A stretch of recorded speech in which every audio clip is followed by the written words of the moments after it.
So 6.5 years ago I came to the Yoga Barn, and I came to actually Charlie's early bird yoga class. So look at a spot just in front of you, whatever is comfortable. And I really loved it. And I loved the place and I loved the vibe. And I was just determined that I was going to teach here. So after that class, I asked Charlie if he had any jobs, and he said, no, sorry, we don't need any yoga teachers.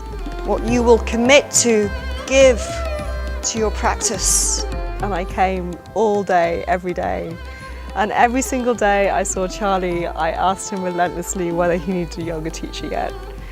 And sure enough, after a couple of weeks or however long it was, I get this phone call, and it's Charlie just kind of laughing down the phone saying, are you available to sub a class today?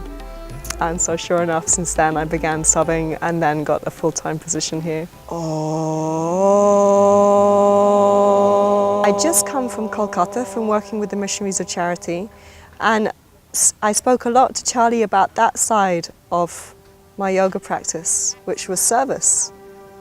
And something I feel, Charlie said resonated a lot with him and with the vibe of the Yoga Barn.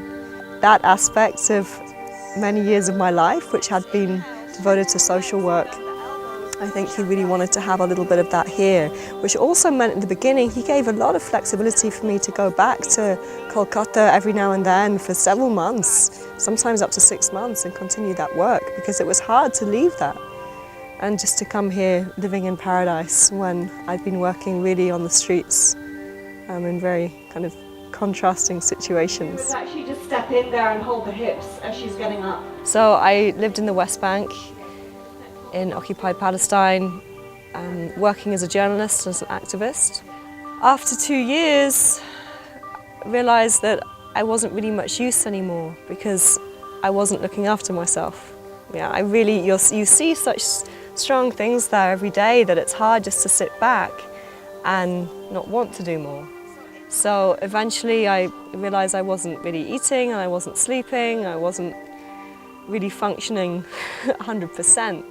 And so I took a little break and worked more specifically with children in conflict in Nepal and another region. But my work in Palestine was a massive influence on me and how I saw the world, and just how easy it is for us to close our eyes to so much suffering when it's not directly in our face.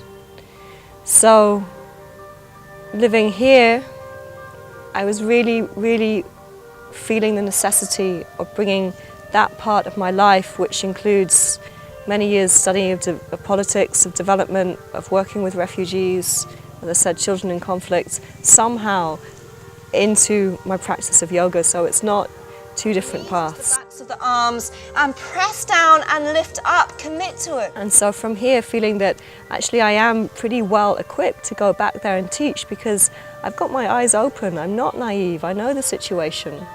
It's not that I'm going there to teach Palestinians and Israelis and create peace in 2 weeks. I'm going there in solidarity with Palestinians who have an interest in yoga and giving them access to new ways of teaching or new methods or tools that can be useful for them handling another day of resistance, another day of surviving under occupation. That front knee comes forwards as long as there's no pain or strain on the knee or back. Everybody's so different.